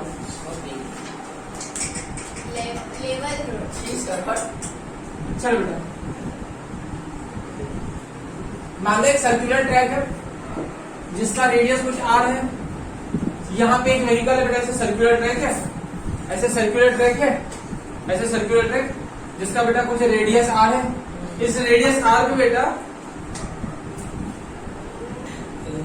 चलो, तो बेटा यहाँ ये सर्कुलर ट्रैक है, सर्कुलर ट्रैक, इस पे एक व्हीकल है इस पे एक व्हीकल है, यहाँ पे व्हीकल रखा बेटा, ऐसे चल रहा है। अगर कोई सर्कुलर ट्रैक पे चलता है तो उसको सेंट्रीपीटल और सेंट्रीफ्यूगल दो फोर्स लगते हैं, सेंट्रीपीटल और सेंट्रीफ्यूगल।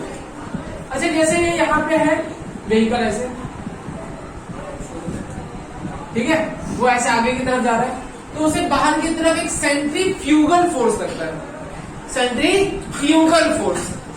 और अंदर की तरफ कौन लगता है? सेंट्रीपीटल। मतलब उसे कोई पकड़ के रखेगा, जैसे मान लो मैं पत्थर ऐसे डोरी के पास एक पत्थर बांध के घुमा रहा हूं बेटा, तो वो घूमता रहेगा घूमता रहेगा घूमता रहेगा। क्यों घूमेगा बेटा? क्योंकि उसे डोरी ने पकड़ के रखा है। जैसे डोरी टूट जाएगी बेटा, कुछ हो जाएगा तो क्या हो जाएगा? वो पत्थर बाहर चला जाएगा। बिकॉज बाहर क्यों चला जाएगा बेटा? Due to centrifugal force, due to centrifugal force. Centrifugal force बेटा, फोर्स का फॉर्मूला क्या होता है? F is equal to m a, F is equal to m a कितना है बेटा? v square by r. Centrifugal acceleration कितना होता है बेटा? हमने 4th चैप्टर में सीखा था centrifugal acceleration v square by r, v square by r. तो मतलब centrifugal acceleration sorry centrifugal force कितना होता है बेटा? M v square by r. बाहर की तरफ फोर्स लग रहा है। अच्छा देखो मैं सीधा जा रहा हूं तो कोई फोर्स नहीं लग रहा है, लेकिन मैं ऐसे टर्न होऊंगा तो स्लिप होके बाहर जाने की चांसेस है, स्लिप होके बाहर। FC is equal to m a is equal to v square by r, centrifugal force m v square by r. अगर मैं सीधा जा रहा हूं तो कोई इशू नहीं बेटा, लेकिन अगर मैं ऐसे सर्कुलर ट्रैक पे जाऊंगा तो स्लिप होके मैं बाहर जाने के चांसेस है ना बेटा? तो बाहर की तरफ फोर्स लग रही है, तो इसे रोकने वाला काउंटर बैलेंस करने के लिए फोर्स चाहिए। तो जो ट्रक वगैरह जो भी मतलब कोई व्हीकल जो टर्न ले रहा है तो इसे काउंटर बैलेंस करने के लिए कौन फोर्स प्रोवाइड करता है? फ्रिक्शन। के रफनेस कितनी होनी चाहिए टायर के अंदर, और बेटा जो नीचे रास्ता है बेटा, जमीन जो रोड है इसके बीच में इतनी रफनेस होनी चाहिए कि स्लिप ना कर जाए।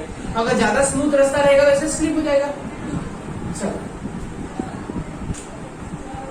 देखो ये रोड, ये तुम्हारा व्हीकल है,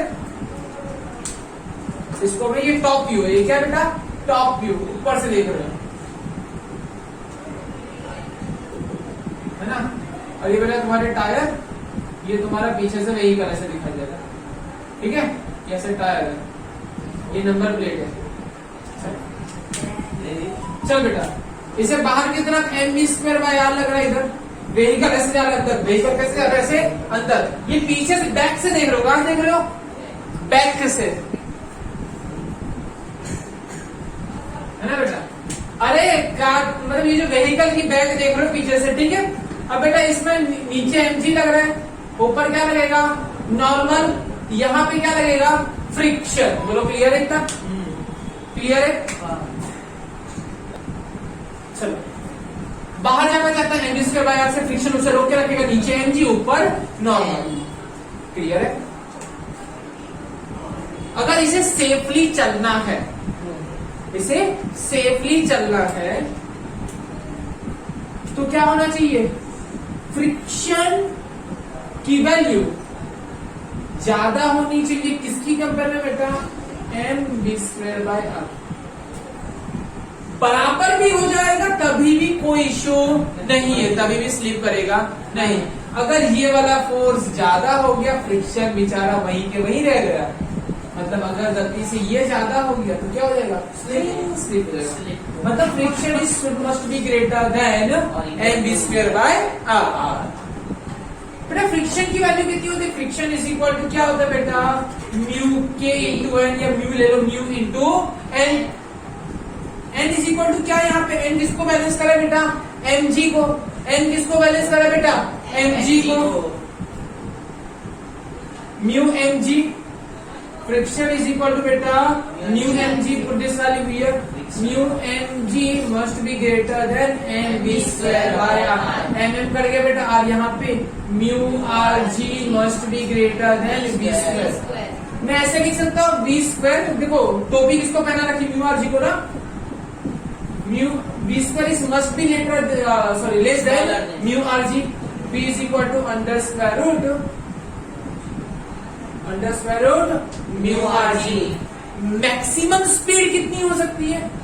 V maximum is equal to mu r g. इससे ज्यादा स्पीड आप नहीं चला सकते हो। अगर इससे ज्यादा स्पीड आपकी गई म्यू आर जी को मल्टीप्लाई करके, हाँ अंडरस्टूड बेटा, इससे ज्यादा अगर स्पीड गई तो डेफिनेटली आपकी गाड़ी क्या करेगी बेटा, स्लिप करेगी। ये मैक्सिमम स्पीड है, तभी तो बेटा है ना जितने भी हाईवेज होते हैं ना, हाईवे पे एक मैक्सिमम स्पीड दी जाती है कि इतनी स्पीड पे ही व्हीकल चलाना। ट्रक के लिए तो कंपल्सरी फिक्स होता है, क्योंकि हाईवे में जैसे टर्न लेता रहता है ना, तो उसमें भी क्या होता है, चांसेस होते हैं स्लिप होने के लिए। क्लियर है? लेकिन इंडिया वाले तो छोड़ो, ये जो है ना इंजीनियर होते हैं हमारी तरफ, वो भी है ना, वो एक लेवल आगे होते हैं। उन्होंने बोला हाईवे टर्न लेगा ना तो मैं भी दिमाग लगाऊंगा, मैं स्लिप फिर भी नहीं होने दूंगा। उससे ज्यादा स्पीड में चलाओगे फिर भी स्लिप नहीं होगा। वो हाईवे को ऐसे सीधा नहीं बनाते, हाईवे टर्न लेता तो हाईवे को भी ऐसे बैंड कर देते हैं, कव बना देते हैं। हाउ टेढ़ा, सॉरी हाईवे जो ऐसा सीधा होगा, रास्ता ऐसा सीधा होगा, लेकिन जहाँ पे टर्न लेना हो ना, अगर ऐसे टर्न लेना होगा ना तो इसको ये पार्ट थोड़ा ऊपर कर देंगे, ऐसे टर्न लेना होगा। क्यों पता है? हाँ, मौत का कुआं टाइप का, वो जो ऐसे ऐसे ये लोग को तो खबर रोड कर। हाँ हाँ बेटा, मतलब मैं तुम्हें बताता हूँ वो कैसे होते बताता हूँ। ये यही कदम था, ये तुम्हारी कौन सी थी बेटा, लेवल रोड।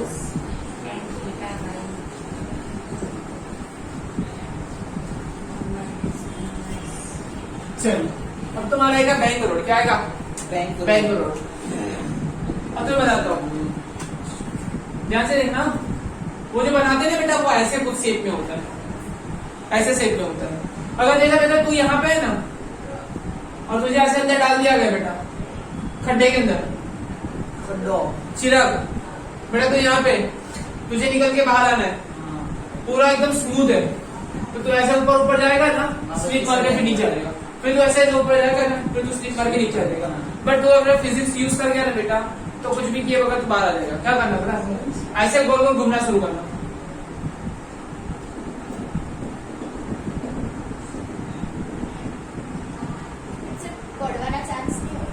तो इसको ऐसे से गोल गोल भागेगा ना, तो तू अपने आप धीमे धीमे ऊपर बढ़ जाएगा, ऊपर जाता जाएगा, ऊपर जाता जाएगा।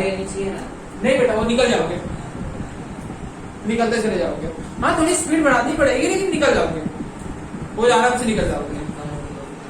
हाँ फिर स्पीड कम होगी, मतलब हाँ स्पीड कम होगी तो फिर आप फ्रिक्शन की वजह से नीचे गिरने लगोगे, फिर से सॉरी फ्रिक्शन कम होगी, हाँ ग्रेविटी की वजह से नीचे जाने लगोगे।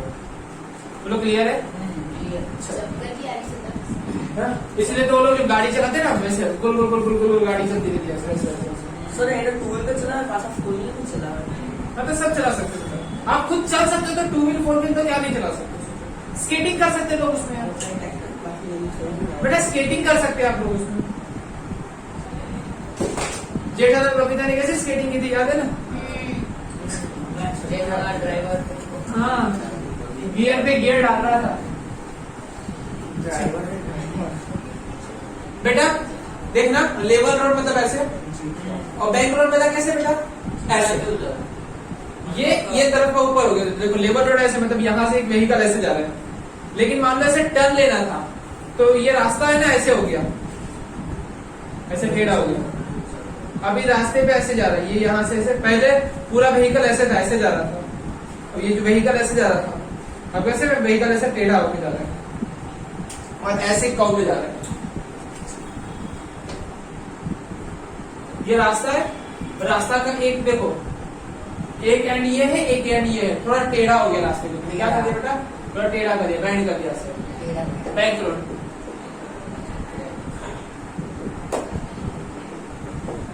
चलो, यहाँ पे व्हीकल है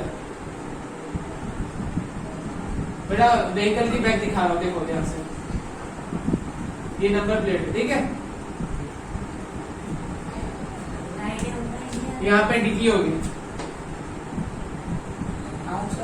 जो भी होगी बेटा, ये बैग है, कार की बैग। बेटा ये क्या है, कार की बैग है। अब बेटा क्या है, नीचे लग रहा है एमजी, नीचे क्या लग रहा है एमजी, ऊपर क्या लग रहा है बेटा, नॉर्मल। अगर ये थीटा है तो यहाँ पे प्लस बनाओ, देखो प्लस ऐसे नहीं बनाऊंगा, अगर ये घूम रहा है तो बेटा m v square by r ऐसे लगता है, m v square by r ऐसे लग रहा है। चलो बेटा ये ऐसे, तो मैं प्लस अभी ऐसे बनाने वाला हूँ, प्लस में ऐसे बनाऊंगा, कैसे ऐसे ऐसे। क्लियर है? फ्रिक्शन कहाँ पे लग रहा होगा? फ्रिक्शन लग रहा होगा ऐसे इधर। स्लिप का बीम कहाँ जाना चाहता है? ऐसे बाहर स्लिप हो गया, मतलब सर्कुलर पाथ पे ऐसे घूम रहा है तो ऐसे इधर स्लिप होना जाएगा, लेकिन फ्रिक्शन क्या लगेगा इधर? नहीं समझे? नहीं समझे? समझा है? देखो ऐसे सर्कुलर डायरेक्शन घूम रहा था तो सर्कुलर पाथ ऐसे, देखो सर्कुलर पाथ ऐसे, ये यहाँ पे, तो फ्रिक्शन की बिना फ्रिक्शन होगा तो बेटा वो बाहर की तरफ जाने की कोशिश कर रहा है ड्यू टू सेंट्रीफ्यूगल फोर्स, लेकिन फ्रिक्शन उसे अंदर की तरफ रोकेगा कि बाहर नहीं जाने देगा। ये ऐसे, चलो फ्रिक्शन लग रहा है ऐसे, फ्रिक्शन यहाँ पे लग रहा है। चलो इसी पॉइंट को मैं यहाँ बनाता हूँ अच्छे से।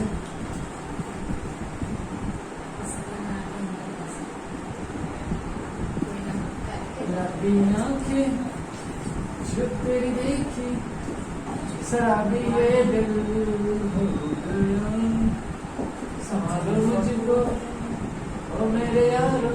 बेटा ये साइड बना, ये साइड बना, दिखा ये साइड, तो ये बेटा तुम्हारा थीटा।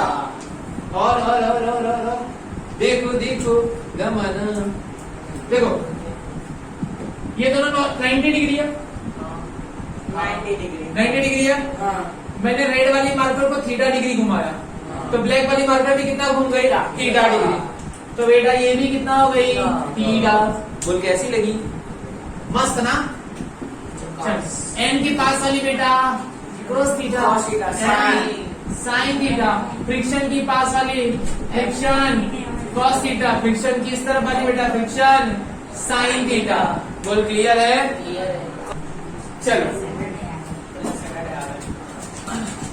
तो बेटा ये डायग्राम तो समझ लिए, अब कंपेयर कर लेते हैं। आइए देख लेते हैं फटफट।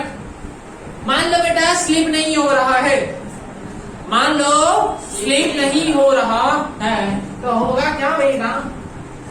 एम स्क्वायर और किसको बैलेंस कर रहा है बेटा?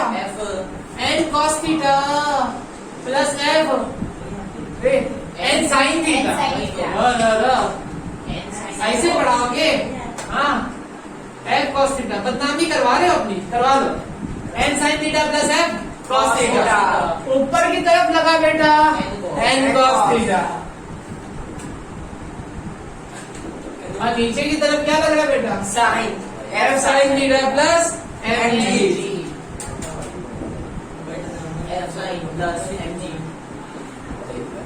बेटा एफ साइन थीटा को यहाँ ले ले, N cos theta minus f sine theta is equal to m g. बोल कैसी लगी?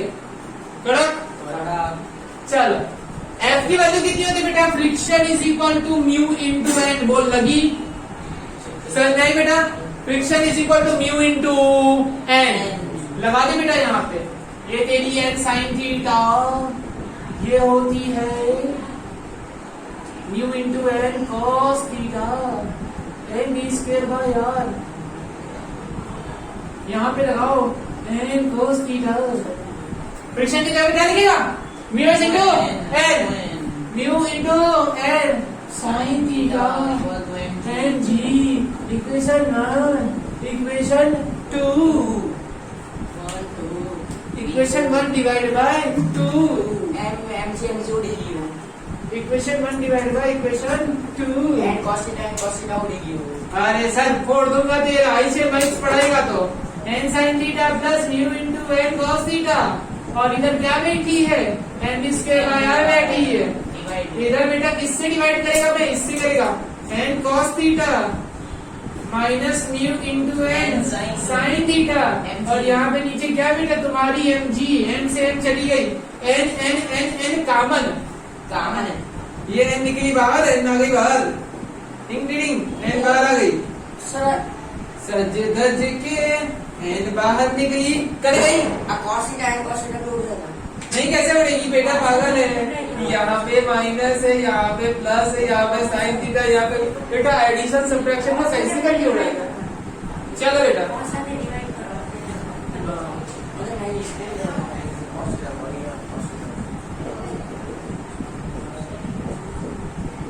बोला डन। बेटा तुम्हारी क्या आ गई, बी स्क्वायर और नीचे आरजी आ गई। क्या आ गया बेटा, ऊपर बी स्क्वायर नीचे आरजी, ऊपर बी स्क्वायर नीचे आरजी, साइन थीटा ऊपर mu plus cos theta, mu into cos theta, cos theta नीचे cos theta minus mu sine theta. बेटा साइन थीटा को कॉस थीटा में कन्वर्ट करना हो तो हमें कॉस थीटा से डिवाइड करना होता है। सबको कॉस थीटा से डिवाइड कर दे, ऊपर भी कॉस थीटा से डिवाइड करेगा, नीचे भी कॉस थीटा से डिवाइड करेगा, ऊपर भी डिवाइड करेगा, नीचे भी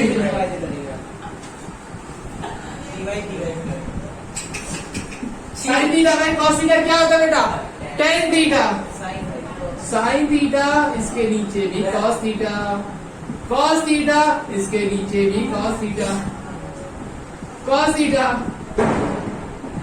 इसके नीचे भी कॉस थीटा, साइन थीटा इसके नीचे भी बेटा cos theta, v square upon r g. दिखी नहीं, दिखी नहीं, दिखी नहीं। Sine theta upon cos theta क्या होती है, टेन थीटा होती है। म्यू कॉस थीटा જાય છે, क्या आती बेटा, म्यू आती है। नीचे देख बेटा, कॉस थीटा काय को છે 1 माइनस म्यू, और बेटा sine theta by cos theta क्या होती है, टेन थीटा होती है। Is equal to B square by R G, B square by R G. बेटा आर जी को यहाँ पे ले ले तो B square is equal to are G into bracket में tan theta plus mu upon 1 minus mu into tan theta. बोल कैसी लगी, कैसी लगी, अच्छी लगी ना बेटा। कुछ नहीं बेटा, कल चलते बात करने, ठीक है। चलो बी स्क्वायर, अरे पहला फॉर्मूला था लेवल नोड में क्या था पता है, लेवल नोड का फॉर्मूला क्या था, लेवल नोड का फॉर्मूला था म्यू आर जी। क्या था बेटा, हाँ मतलब v square is equal to mu r g, यहाँ पे v square is equal to are g. गजब का फॉर्मूला, तुम्हें एक चीज बताओ, इसमें गजब क्या है तुम्हें बताओ, अगर फ्रिक्शन जीरो होगा, if friction coefficient is equal to zero, frictionless surface. कैसी बेटा, फ्रिक्शन लेस सरफेस। बेटा कैसी surface, frictionless surface. Mu is equal to zero रख के दिखा दो इधर, tan theta plus zero 1 minus zero into tan theta. Answer क्या आएगा, 1 minus zero 1, tan theta plus zero tan theta. बेटा बिना फ्रिक्शन के भी तो गाड़ी चला सकता, फिर भी स्लिप होगा, क्योंकि बेटा रास्ता टेढ़ा है, समझा। रास्ता ऐसा नहीं, रास्ता ऐसा टेढ़ा है, तो थोड़ा तो चला ही सकता है ना, मौत का कुआं। v is equal to under square root r g, और तुम्हारी टेन थीटा। टेन पता क्या होता है बेटा, sine v by cos v is equal to tan v। Sine upon cos ले लो, v वैसे लगा ले लो। चलो v is equal to are g tan theta under bracket under square root, ठीक है। ये क्या होगा बेटा, frictionless surface, mu is equal to zero, but अगर म्यू है तो फॉर्मूला आएगा ये। बोलो क्लियर है। यहाँ पे इस चैप्टर के जुड़े सारे पात्र और मेरा पात्र और किरदार के बारे में जितना मुझे बताना था, उनकी जो स्टोरी वगैरह थी, जितना उन्होंने कुछ भी खिचड़ी बना रखी थी, सब खत्म होता है बेटा। अब हम और पूरा वन शॉट लेक्चर खत्म, 1.5 पौने 2 घंटे में, ठीक है। अब मिलते हैं नए लेक्चर में बेटा, तब तक के लिए टाटा बाय बाय।